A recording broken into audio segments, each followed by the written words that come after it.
Welcome back to sunny Colorado. In this episode, we're going to be upgrading the solar system of the Ski Skoolie and doubling the energy storage capacity. I only have 200 watts of solar on this thing. I have twin 100 watt panels. Oh my God, and it's so dirty. No wonder we're not getting a ton of power. I'm going to clean that right now. Instead of adding another 100 watt panel, I have an extra commercial panel from our solar shed over there.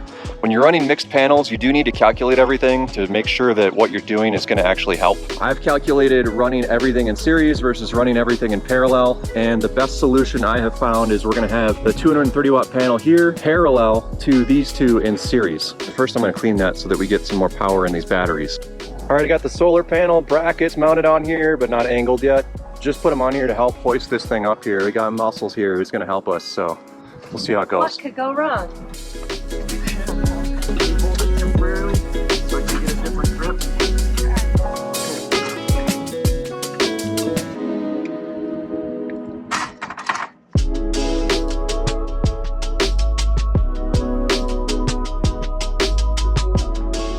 Got this thing screwed down pretty well. It's not going anywhere. Now we're just doing the wiring.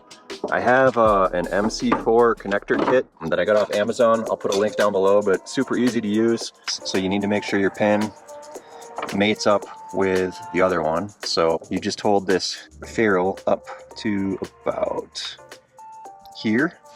I'm just gonna trim that. And you take your connector like this, unscrew it. It's got a little gasket, goes on like that. Use some pliers to get it a little tight, and then use some real crimpers. And you put this on all the way. Start to screw this on like so, and then you got these handy dandy plier things which give you some leverage. There you go. It's that easy.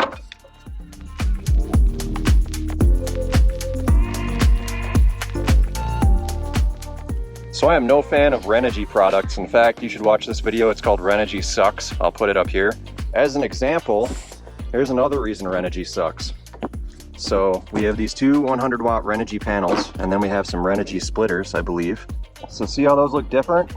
Those should not look different, but basically the plastic split off here and is now stuck inside here. You can see the O-ring right here is right there. Even the MC4 connector on these Renogy panels isn't to spec because my MC4 pliers don't fit on them, which is just awesome. I think I'm gonna have to just cut this off and install a new connector because I can't get this out. And then we're definitely getting rid of this because this is no longer weatherproof.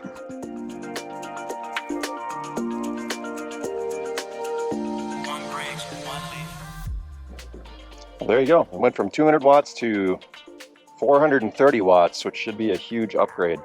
And also the panels tilted, which is going to help when the sun gets lower, as well as shed snow, because that completely flat horizontal panel just gets absolutely disgusting. I think we're going to have to like try to tilt that one too. There's a ton of new battery companies coming onto the market from all over the world, and a lot of them are fly-by-night companies. Some of them are rebranded. In fact, I had one company reach out to me and send me two 100 amp hour lithium batteries, and before I could even put a video out on them, the company went out of business. Lithium batteries, they don't mind the cold when they're being used, but you cannot charge a lithium battery when it's too cold. So if it's below freezing, you actually need to heat up your battery in order for it to take a charge. Now, PowerUrus sent me two of these guys. These are 100 amp hour batteries, but what's really cool is they are self-heating. And what that means is when they're cold and the battery is getting power, it's gonna heat up the battery before it takes a charge. So what we're gonna be doing in this video is upgrading the energy storage from 200 amp hours to 400 amp hours. All right, let's head inside and install these batteries. Also, this is gonna be another video. When it's done, I'll put a link up here. But we finally have a real door on the Ski Skoolie. What up, Lex? Good girl. All right, welcome to the Ski Skoolie. It looks pretty much the same since last season. And in a typical one night of running the diesel heater, which is under here, we were using about 30% of our energy capacity. So it'd go down to about 70% of the power of these two batteries down here. Now again, these are all 100 amp hour batteries, so they should play nicely together. Now when you get these batteries, they're typically shipped like with a charge level of 50 to 75%. You need to throw these on a charger and get them up to 100% if you're going to be using more than one battery. It doesn't matter if you're using them in series or in parallel, but they all need to be at 100%. The nice thing about PowerUrus here is that they do have Bluetooth. You install this app called Roy Poi Fish. I don't know why it's not called PowerUrus. Then you hit the Bluetooth button here, but what you're going to be looking for is right here. There's a serial number, and you're going to want to click on the battery, and then it's going to say connecting. And then this should say 100% here. These batteries are all at 100%. The no-name lithium batteries that went out of business, those also have Bluetooth and they're at 100%.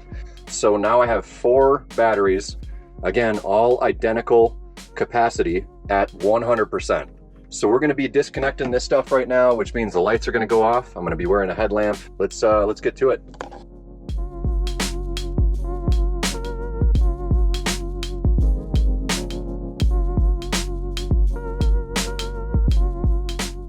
Now it's important when we're wiring all these batteries to keep all the cables about the same length. That way they don't get out of balance. So I'm making 4 small, like 6-inch battery cables. I'm gonna put a link in the description for the tools that I'm using, but I'm just gonna go to time lapse and we're just gonna knock these out quick.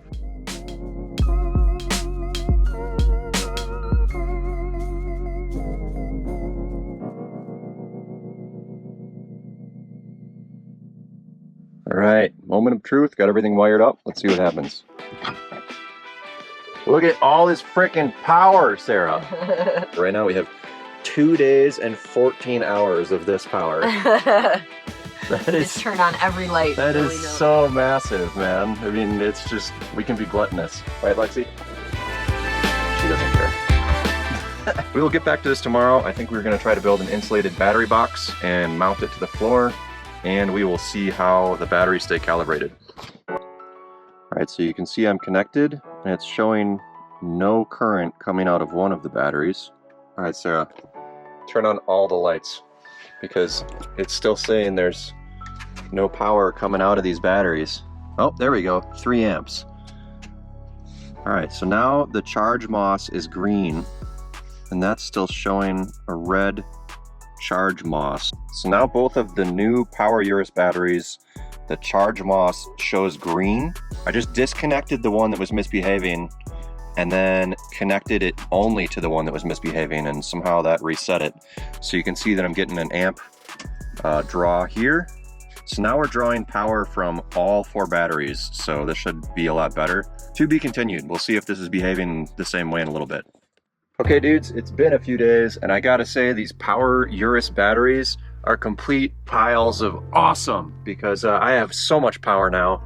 Basically what had happened was I had set my charger over there, which is a Renogy piece of junk, to the specs shown in the PowerUrus manual.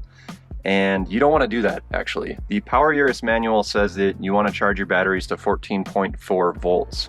And what happened was basically the batteries were getting over voltage. I got an over voltage alarm as well.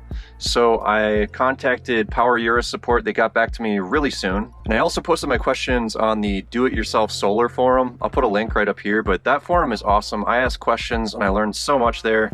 I got some suggestions to change the charging voltage from 14.4 and drop it down to 13.8. You actually don't need to charge your lithium batteries all the way to 100%. If you charge them to like 95% or 90%, their lifespan is going to be increased a huge amount. And by changing that charging voltage from 14.4 to 13.8, I'm no longer getting any high voltage errors, and everything is working just peachy. Happy to report that with the almost doubling the solar and doubling the energy capacity, we have so much power right now.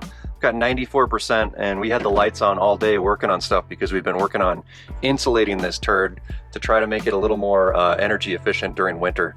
But I can't say enough good things about PowerUrus. I do want to say that they've been a great company to work with. There was actually an issue when they sent me the batteries. I was here 8 months ago and the shipping was taking so long, and then my dad got sick and I had to leave. So my neighbor has been holding the batteries for me for 8 or 9 months. And PowerUrus, they've been really understanding. Typically when I work with companies, I get stuff done as soon as I can, but this is one of those things where I had a family emergency and I had to jet 1,500 miles back to Wisconsin and take care of my dad and all that. And I just couldn't get back here in time to do this until now. We can have all the power and all the light no matter what and not even think about it. We can charge our laptops in here. We really don't need to use the solar shed to charge things. We can just be in the bus living here and not even thinking about it. All right, boys, hopefully you enjoyed this video and learned a couple things. I am very happy with how the bus is now performing. We've got plenty of power thanks to PowerUrus and their awesome batteries. I am going to leave a discount code down below if you want to check out PowerUrus. They have great tech support and I'm really happy with their product. So yeah, if you like this, please leave a comment. I greatly appreciate it. Cheers, dudes. Till next time.